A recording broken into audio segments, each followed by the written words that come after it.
down on his defense of the young Republicans involved in a leaked chat that used hundreds of slurs and joked about slavery, gas chambers, and rape. On social media, J.D. Vance says that he refused to join the pearl clutching and played what... Right off the bat, guys, I'm going to just say sorry for the audio because this is the only clip I can find with this, and for some reason, when Abby is talking, it's only going to one speaker. Not really sure why that's happening. It's not happening with any other channel. Any other, any other video I'm watching, but it isn't extraordinary. Like I do want to cover this clip. So in this clip, we're gonna watch CNN panel lose their mind over something that it's, my God, we have a lot going on in this country and in the world right now. CNN, Abby Phillips is about to lose Abby Phillips' mind, of course, because there were leaked messages, with the racial slurs in it. That's all you need to hear is the word racism. And Democrats, I don't think they get upset more than they get excited, because now Abby Phillips will have something to, of course, report on from the, on CNN. They get to have, oh my gosh, they're going to dissect all this racism. They're just going to go all in on all this racism, dissect it inside out. They have content for weeks now, and they're going to spread it, and they're just going to enjoy it. And it's just so disgusting to watch the left, Abby Phillips and the woke BLM mob lose their minds on CNN, as if we do not have other things that we could be talking about instead of some young people's messages. Let's go ahead and get into it. Aboutism with Democrats. But after a night to sleep on it, this is how he described the Republican operatives, at least one of whom is an actual elected official. Grow up. I'm sorry. Focus on the real issues. Don't focus on what kids say in group chats. The reality is that kids do stupid things, especially young boys. They tell edgy, offensive jokes. Like, that's what kids do. And I really don't want us to grow up in a country where a kid telling a stupid joke, telling a very offensive stupid joke, is cause to ruin their lives. And at some point, we're all going to have to say, enough of this BS. Now, keep in mind, the texters referred to black people as monkeys and watermelon people. They fantasized about raping enemies and driving them to suicide. They supported slavery and sending political opponents to gas chambers to, quote, watch people burn now. Now, here is Alexandria Ocasio-Cortez at CNN's town hall tonight talking about Republicans and the influence that they have on social media. They have been successful because they have also been very clear, especially digitally, about what they believe. That women are inferior, they do not deserve equal rights, that they believe that LGBTQ Americans are subhuman, that they believe and are circulating disgusting racial and white supremacist messaging that they are able to get away with digitally and online. Joining us at the table is Camille Foster. He's the editor-at-large at Tangle. Camille, what do you make of what she said there and how it relates to this conversation about the liberty and the freedom with which these guys thought that they could spew this kind of stuff without any kind of consequence? So this is what I mean about, this is why none of this stuff means nothing to me, okay? I'm not doing this with any of these people. I'm done. I'm tired. Like, my God, I'm so sick of it. I really am. They keep saying guys. It was not just a guy. There was a girl that was in the group chat too who got caught up, okay? So it is to, and listen, I don't care, but you have to understand, it's to paint the narrative that a bunch of white men were talking like this. It was only white men. It wasn't just only white men. I do believe that there was like Jewish people in there talking like that too. And then there was a girl in there, okay? There was a girl who got caught, but I'm sure it was more, more than one woman, right? I'm not going to do the painting of the narratives. I know what this does. I know what it used to do to me. I'm not doing it. I'm not. Like, get out of here. By the way, guys, if you like these clips, please don't forget to hit the like and subscribe button and the notification bell. Thank you to every eye that lands on these videos. Let's go. Yeah. Well, thank you for having me, Abby, first and foremost. I have a lot of issues with the conversation around this particular story. I would tend to agree the comments in the thread ought to be condemned universally. But this is like kind of what you would expect, this kind of idiot LARPing, edgelord nonsense inside of a private group chat. I think the words you used a moment ago, that they think they could say this sort of thing risk-free, consequence-free. Well, they were saying it in private. And I'm sure they were saying different things in public. Do they mean these things authentically? In some cases, they almost certainly do. There has been a resurgence of white nationalist sentiment in this country. I think it's interesting, though, to try to trace this back and to think honestly about how we got to here. And I do think that a lot of the renewed interest in race and identity things, for both noble purposes and otherwise, has actually helped to create the circumstances that we see now. That is not erasing any of the responsibility that people have for embracing and endorsing these kinds of sentiments, even in private group chats where they're doing this kind of idiotic locker room talk. They deserve to face consequences. But I do think that J.D. Vance's comments about this are worth actually focusing in on for a moment. This has shades of that whole eating the cats, eating the dogs nonsense from during the campaign cycle. I mean, he would know all about that. He is a capable spokesperson for this administration, and I mean that as both a compliment and a dig, in the sense that he seems willing to go out and defend just about anything. It's weird, the places where they decide to draw the lines. I'm not sure why they decide to draw it here. I do think the hypocrisy he's underscoring, though, is real. I know why, as well. because I've seen the places where these comments have been defended. And I think J.D. Vance is looking down the line at 2028, and he's looking at who he's calling kids right now are going to be the Republican operatives and the sort of the future of the Republican Party. And I think he's lining himself up. But you make an important point.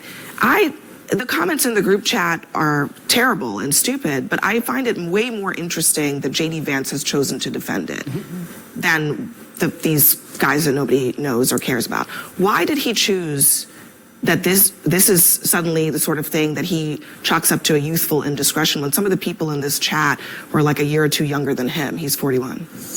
Hard to say. I have to ask him. I'll tell you, did not defend it. I mean, the head of Young Republicans. Right. They exiled these folks right away. We took swift action, and I appreciate that accountability. I'm not going to defend it. I didn't even read some of these tweets, but I've heard they're bad, and I believe it. I bet a lot of these guys are the same people who troll me online for the most part. So I guarantee it's a lot of the same folks. On the other hand, why you're seeing some Republicans shrug their shoulders, I mean, I'll tell you why. Here's what they would here's their sentiment. We just watched Charlie Kirk get shot in the neck. You know, we watched our president, while he was campaigning, almost get killed. A bullet whizzed by his head. So there's real violence, and then there's this disgusting, despicable stuff that is said in private. And it is disgusting, despicable. You're not going to see me try and defend it. But I do. But I'll give you that perspective from some people who might feel that way. Ashley? Look, I think what happened to Charlie Kirk was awful. I said it. I think before we get to, because I already know this girl right here with the 17 pounds of hair, and look, let's just keep it real. It's a bit much. I like weave. I've worn weave. This is too much. Anyway, especially on a news show. You know, she's about to take it somewhere else. Dan Crenshaw cannot help but be Dan Crenshaw. I wouldn't have even gone to, if they would have said to me, Casey, shoot. If they would have said to me, go ahead and defend this, I would have been like, why did J.D. Vance defend it? I would have been like, because J.D. Vance wanted to defend it. We have bigger fish to fry. That's what's going on. I wouldn't have said, oh, this is so horrible. This is so horrible. I don't have time to say that. If you don't know that certain things that were said were not the greatest of things, I'm sorry. I just can't take this that serious because I know how I talk in private. And everybody talks a certain way in private. You want to know what the real thing is? Let's keep it real. They were talking about Black and Jewish people, right? Okay. So but if I say to you that I talk trash about white people in private, people would say there's nothing wrong with that. That's okay, right? That's the real issue, is because to say, okay, it's in private. But they're trying to tell these people you can't even have these thoughts in private. But people have certain thoughts about white people in private. But is that bad? Is that bad? Right? You see what I'm saying? That's really the real issue. And it's extraordinary. It just is. It's like, oh, there's a rise in white nationalism. Okay, so black people are proud to be black. White people are proud to be white people. What's the big deal? So I just can't. But let's go ahead and see, sis, she's here. Let's take it home, honey. an assassination attempt on anybody, including the then candidate Trump and now president. It's awful. I also think that there's a different conversation, right? So I don't take any comfort that this is done in private, because if you say the N-word in private, you think it in public. Yeah. And that means that at some point in my life, I may be sitting across somebody who thinks I'm the N-word. And so that person may be the person who has to give me a job one day, or is a police officer that pulls me over one day, despite being articulate, or he knows what I'm talking about. Not everybody gets the call back. Is that an inside joke? It is inside. It's between me and the brother. You gotta watch the show to know You what gotta she's watch talking about. But Table of Five last time we were on together. But Apparently they got in some sort of fight. So from what I'm hearing, I'm not going to go find the clip because I absolutely refuse to do it. But apparently from what I saw from Black Republican conservative, whatever his name, Black conservative perspective, excuse me. She must have dragged him before because of something he must have said. I think she was trying to police his speech, basically. I mean, come on, what else do you expect? Okay, what else do you expect? I mean, she's doing it right now while she's emasculating him on camera. On camera, she made a little joke, right? Oh yeah, that's between us. This, that, and the third, haha, laughing. But she's shaming him in front of the rest of the panel, right? That is so unbecoming of a woman to act like that. Like, seriously, what was that for, right? Clearly, that's for just her having power. She has power. And she had power to do her hair like that and come to work. I'm sorry. Like, this is just too much. But that's what I mean, and that was what it manifests. It means that could be somebody's teacher one day, or it means that could be somebody's congressperson one day. And what am I supposed to think as a Black American, as a person who could be called the N-word, I think it's great that the young Republicans push folks out, and I also think it's important on the left when we say, or not we, because I don't do that, but when people say terrible things, that those things be condemned. And that's what I was saying earlier, is like, we got to call balls and strikes. Yeah. But there's something bigger than it's just being private. These people live their lives publicly every day. And if you walk through your life and you don't know somebody thinks you're a watermelon person, or that you should be raped to the point of suicide, what are we doing? Well, there are people saying things like this in public, and some of these people are conservative adjacent, or they would perhaps just describe themselves as conservatives, like Nick Fuentes. And Nick Fuentes is a guy who has been on a number of prominent podcasts in recent weeks, who just today announced that he's got some major announcement and will be sitting down with some other conservative figure. Conservatives have to know that this is taking place in the ether right now. I mean, and speaking out about this. I'm like on the front lines of that battle. I think you probably I think, know. No, Congressman, I know you. I'm not directing this at you in particular. I'm just saying that we should be speaking out about it. I mean, I have often argued that, this is not about canceling people, but just creating the boundaries of your movement. I mean, would you say that Republicans need to establish? Of course you're right. I wrote a book on canceling. Just as Democrats do. I'm not excluding Democrats from this, but just as Democrats Your freedom of association. I mean, just absolutely extraordinary. I mean, just really extraordinary. And nobody here is actually talking about the real crux of the conversation. This whole panel is absolutely weak. They let the mophead girl just go ahead and say whatever she wanted to say. Oh, I might be sitting across from somebody who thinks I'm an N-word. Yeah. Hello, welcome to real life. What are we supposed to do? Like, if you think today that that's something that I'm going to think about every time I move outside, I go outside and I do something, you got another thing coming, okay? We're so concerned about what white people think. You know how many Black people have called me that name? You know how many Black people?